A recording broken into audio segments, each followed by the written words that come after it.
शुक्ल पक्ष की षष्ठी को मनाया जाता है। लोक आस्था का ये महापर्व मुख्य रूप से बिहार, झारखंड, केरल और नेपाल के कुछ क्षेत्रों में मनाते हैं।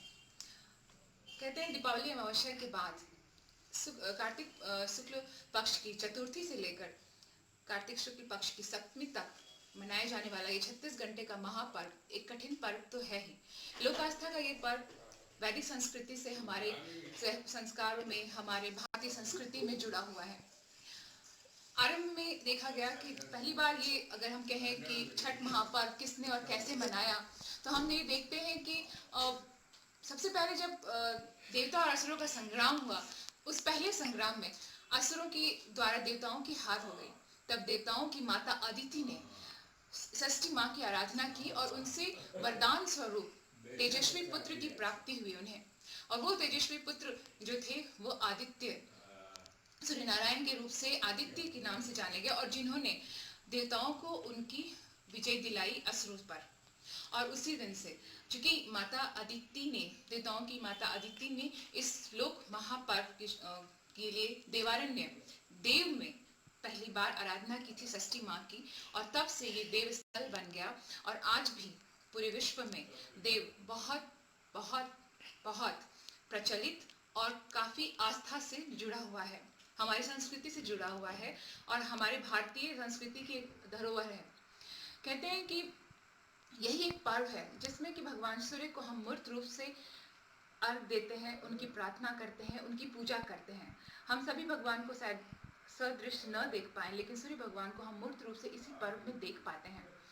सूर्य भगवान का इस पूजा में इसलिए पूजा की जाती है क्योंकि इसी समय वो अपनी पूरी शक्ति के साथ प्रकट होते हैं, और इनकी शक्ति का मुख्य स्रोत इन उषा और प्रत्युषा, इनकी दो पत्नी हैं जहां से इन्हें ऊर्जा का स्रोत मिलता है। और ये दो शक्तियों की पूजा होती है। जब हम सायकाल का अर्घ देते हैं, उस वक्त हम उषा यानी कि उनकी पहली पत्नी उषा को अर्घ देते हैं, और जब हम प्रातः काल में जो अर्घ देते हैं तो वो उनकी पत्नी प्रत्युषा।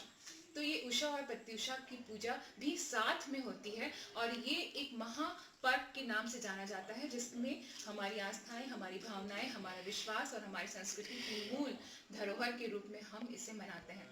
आप सबको भी छठ पर्व की बहुत बहुत शुभकामनाएं और बहुत बहुत बधाइयाँ, क्योंकि ये छठ हमारे लिए ही नहीं, हमारी नींव को बताता है, हमारी संस्कृति को बताता है।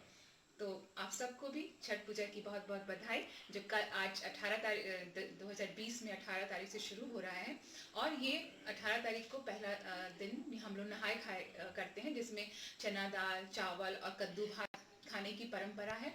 दूसरे दिन हम लोग खरना पूजा करते हैं। खरना यानी कि खीर का प्रसाद बनता है, जिसमें कि व्रती जो है वो दिन भर उपवास के बाद शाम में वो खरना में खीर का प्रसाद ग्रहण करता है। और तीसरे दिन पूरे 24 घंटे का उपवास रख के शाम में सूर्य को अर्घ दिया जाता है दूध से। और नेक्स्ट पहली अर्घ के बाद दूसरे दिन प्रातः काल सूर्य के उगते ही अर्घ देने का जो परंपरा है, उसके बाद इस पर्व को पूर्ण होता है। ये 4 दिन का लगातार पर्व ऐसा है कि वैदिक हमारी संस्कृति में ये पर्व रामायण काल में माता सीता ने भी किया, महाभारत काल में अपने परिवार की सुरक्षा, संपूर्णता और प्रगति के लिए द्रौपदी ने भी किया।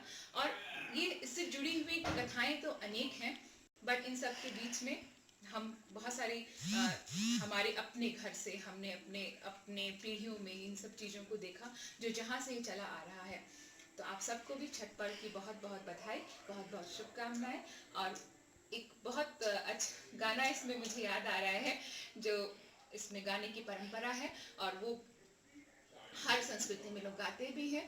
केरवा के पतवा में उगेला सूरज, मल ढाके रूके लेकर एलू छठ बरतिया की केकरा लागी, लेकर एलू छठ बरतिया की केकरा लागी। हमरो जी स्वामी तो हरे जैसन स्वामी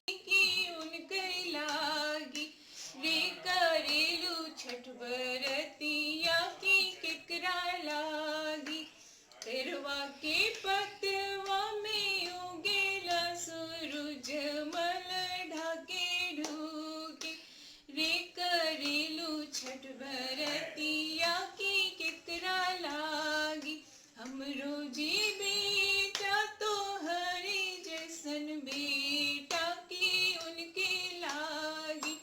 रे करेलू छठ बरतिया के केकरा लागी। जय छठी मैया की, सूर्य षष्ठी की जय। श्री